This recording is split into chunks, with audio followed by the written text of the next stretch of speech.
Hello friends, and welcome to another episode of the Urban Homesteading channel.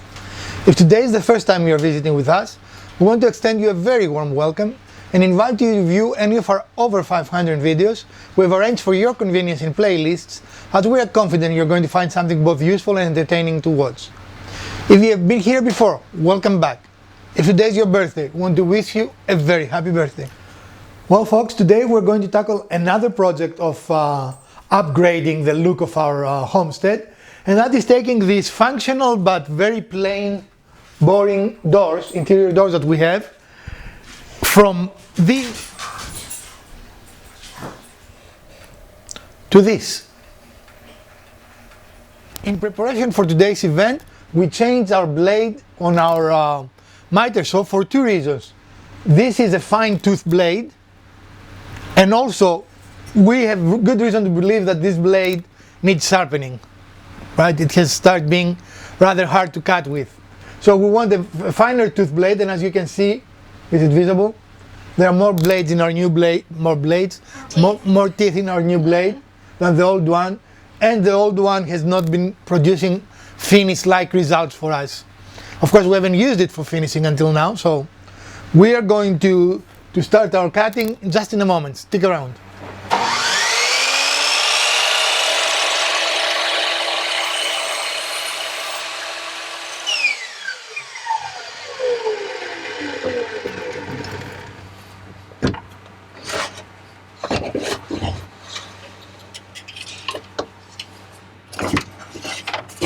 Alright, and now we are going to measure our top side, which is the longest side, right? Mm-hmm.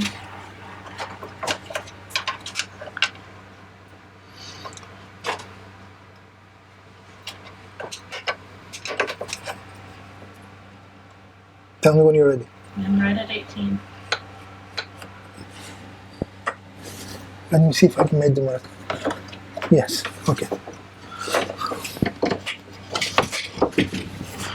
I cannot see though.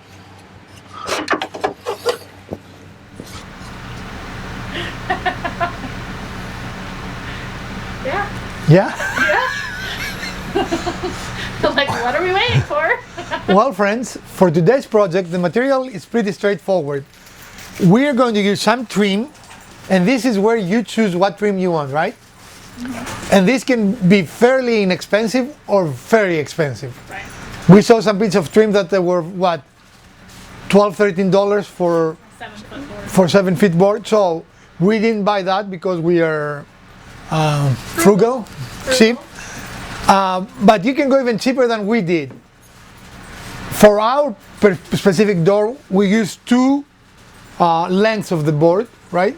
2 or 3? 3. 3, because we have 2 more, so 2 left, I guess. Mm-hmm. And depending on the design you're going to have, you might actually use more. Like we went with 2 panels, but you can go with 4 panels. Mm-hmm. Depending on your design, that will determine. By panel, you're talking about a rectangle space that you're using, like a frame on your board, on your door. Now, a stapler, a nail gun would be ideal, but if you don't have one, grab any roll of tape you have. This is very light material, so tape will hold it, right? The other thing you're going to need is some form of adhesive, and lastly, you're going to use some white silicone. Mm-hmm. The reason you want white is because you want it to dry white so you can see that there are no gaps anywhere. If it is clear, it will make it harder. And the only other part that's important is that it is paintable or stainable, right, depending on what you plan to do with your doors.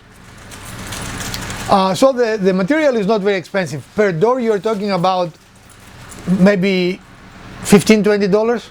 Yeah. Not a bad deal if you consider that changing the doors will cost you much more, and you will end up with doors in the landfill and having to remove doors, put in new doors, all kinds of things, right?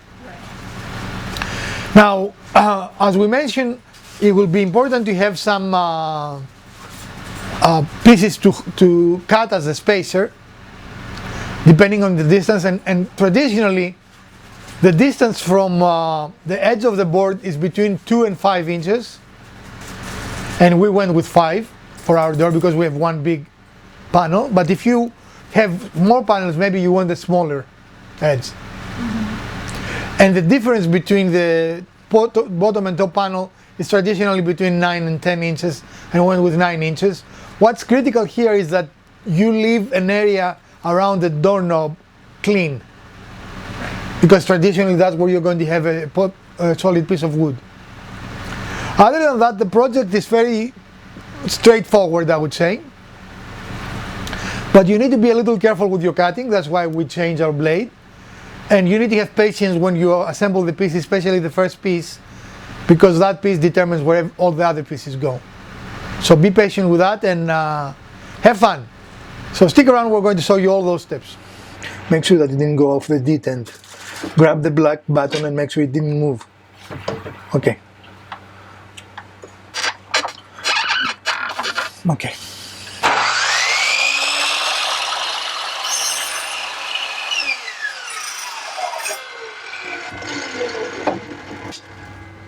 And we need 4. Yes, we do. And right now, we have 3. For this project, most of the work will be done inside. What we did do outside, as you saw, we cut pieces, and we cut all the trim pieces we need for the door, and we also cut spacers that will make our life easier in positioning those pieces without having to constantly move them, right? Mm-hmm. So stick around and we're going to show you how we did this. So here we are, and we placed our first piece, and the way we do that is we're using our 2 spacers. I just want to explain that. And with the door open, so we don't hit the trim, we decide, using the spacers, we put it in the correct position. Does that make sense? Same distance on all 3 sides. Right. And these are our 5. Again, this dimension will depend on you, but you will need spacers to do this job correctly, because constant measuring will probably mess you up, I think. What do you guys think? Then we put the adhesive in the back, and we use brad nails to hold it. If you don't have a brad nailer, you can achieve the same thing using painter's tape and just let it dry. In our case, because we're videoing and because we have a brad nailer, we're going to use the brad nailer to do that. So using the same process, this is the most difficult piece. Spend the time to do this correctly, because everything else is really dependent on this, right? Yep. So spend the time to do this correctly, and everything else should fall in place. So stick around, and we're going to show you dry fitting one of our vertical pieces, again using our spacers, top and bottom. And now that we have the approximate location, one person will hold the trim piece in place while the other is going to go and get the piece glued up and then bring it back. We have put adhesive in our piece, as you can see here. I hope you can see here. I hope so. Close enough. Well, but it is white on white, so it is okay. At an angle? Okay. And now we're going to make sure, pay attention to the angle there, to the corner. This is the most important aspect of this, is the corner.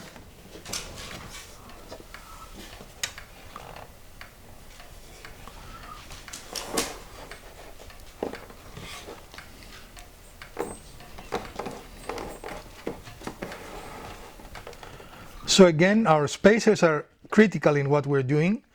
We're using them to create a distance between the first panel and the second panel. And if you take the time and do the first panel correctly, then the rest of it should fall together easily. So right in the middle first.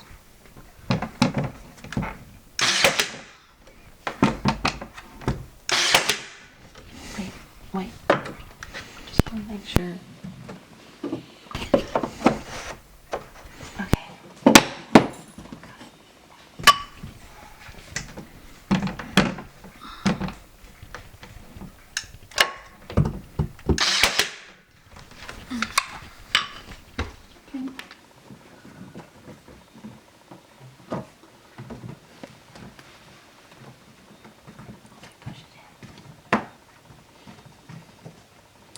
Again, the trim pieces have some flexibility, so focus on your corner, and then the rest of it should come together. Can you try your piece? See if it lines up better? No, this lines up fine. Okay. Just this needs to come. Or do I need to come out? You need to come out, because right here is where it's flush. Okay. You ready? Mm-hmm. This project is definitely easier if you have two people, but if you are by yourself, you can use either clamps or tapes or tape to hold the spacers for you. Don't put too many yet. I'm putting the two, Okay. like we did the top one. Lay down. So methodically using your spacers, go around to complete the frame. So the main assembly of the project is done. And as you can see, we have nice tight corners. But we are going to use some, what we call it, white caulking to cover all those nail pops and also go around and make a nice seam all around it, right? Mm-hmm. So just a little bit of detail work left, and we're going to show you that, of course. And then afterwards you can renew the door by painting it or even changing the color, right? I mean, Yeah. you can do all kinds of things with it. We picked this this molding because it was already primed. But, you know, if it was just plain, you know, unfinished wood, we would paint it whatever color we wanted it to be, right? It happened to match that we have white doors. And if you want to get really whimsical, you can paint a different color in and out of the door, right? Yeah, it'll show some depth, you know, and creativity if you... Or even put a picture of your lovely husband here. Or wife. Oh, wife. You put the husband here and the wife there. Yeah, where does Elpida go? And Peter goes in the middle. Ah, in the middle. Yes. That's, I don't know about that. Anyway, let's get into caulking, and we're going to show you that aspect. So it is a good practice to caulk all the inside surfaces, and the best tool for this job is actually your finger. Sometimes wetting your finger actually works a little bit better. It is totally up to you, but that makes it kind of blend with the door, right? You see the difference between the caulking area and the uncaulked area? Mm-hmm.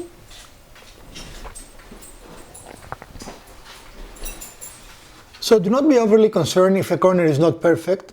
This is why you need to use some silicone, and you will see that corner become perfect really quickly. So we're going to show you using your finger. Put some silicone on the finger and then press it down the joint. And your finger is the best tool here because it can follow all the, what do you call it? The contours of your door. And as you can see, as you could see before the camera decided to go off focus, there we go. What are you doing, camera? There you go. And you can see also the little nail, what we call them, pops. No, they're not pops, holes. And again, a little dab of silicone makes them disappear. And after you use a little paint, it will be completely gone. But that's just a little tip for you guys. Well, friends, and this is our finished project. Now, we did not paint our door because we didn't feel we needed to, but definitely a paint job will bring it up even more. So, of course, we have to do now for the rest of the doors in the house to match, and that's why keeping your spaces is important, because that way you're going to ensure that all your doors will look identical, which is very important in a project like this. And keep in mind though, your spacers may change a little bit, or your measurements may change a little bit depending on the size of the door. Like this is a fairly standard interior door, but we have other doors in our home that are smaller as well. Hallway doors. Right, so doors. I mean these dimensions will not be identical, but these dimensions will be. The edge dimensions, how far you start from the edge, will be the same in all doors. But the size of the... So again, this will be a different dimension and the height of your box will be a different dimension, but the distance to the edges will not be a different dimension. It will be the same in all doors, otherwise it will not look right. Mm-hmm. It won't look the same design. Right. Yep. So we achieved this end result for about $20. Now your mileage will vary. We went with what you will call an average price or a mid-range price of trim. You can definitely buy much more expensive trim, as we said before, and you can buy for about $5 a bundle of lathing strips, which will do the same thing with the just when they won't have this detail, right? It will be a little more basic, but then you're going to talk even less. So you can do that for anything from under $10 to under $20, or you can go really fancy, spend $60 or so per door. Again, our cost per door is $20. Well, friends, I hope you enjoyed this episode of the Urban Homesteading channel. Again, we're very pleased with our result. Yes, no? Yes, very much. This is an easy afternoon project, I will say. And it is a fairly inexpensive project that you don't need a tremendous amount of skill to do. Because this is fairly easy to cut, you don't even have to use a miter saw. You can use a miter box. You can buy them for $20 in any store if you don't have them. So just hand tools can actually help you do this project. And then some tape if you don't have a brad nailer, and some caulking, and that's all you need. And the adhesive. Yes, I didn't mention the adhesive. Just now, I'm telling you. And we use Loctite. Again, we're not sponsored by Loctite. In the past I've used liquid nails and Loctite. I like both equally. It seems that Loctite was actually gripping fairly quickly, right? Yeah. So it didn't need a lot of time. But again, you can use any. This is not something that you're going to use wood glue. You want some adhesive, not glue. And you want the adhesive because you don't want this to start popping as it dries, as the wood changes. You want it firmly connected to your door, so you don't have any problems in the future. And our door was already painted and finished. Right. You know, if you were using an unfinished door, would you do it differently, or would you use the same adhesive? No, I will do it the same. I mean, you will just have to paint it, because then you're going to see something different. You're going to see a contrast. But the process is identical. You need to use an adhesive, even with a raw door, because it serves a different purpose. This is not combining a joint. This is just making this and the door backing the same. It binds them into one. Well, if you did enjoy this episode, and we do hope you did, we will ask you to give us a thumbs up. If you have not subscribed yet, please subscribe. Share, like, and let us know in the comments below what would you like to see in future episodes of our channel. From Dr. Wizard, Mrs. Wizard, Elpida, and the Urban Homesteading channel, stay healthy, my friends. Put your masks on, wash your hands, and we're going to see you soon again with another episode. Farewell.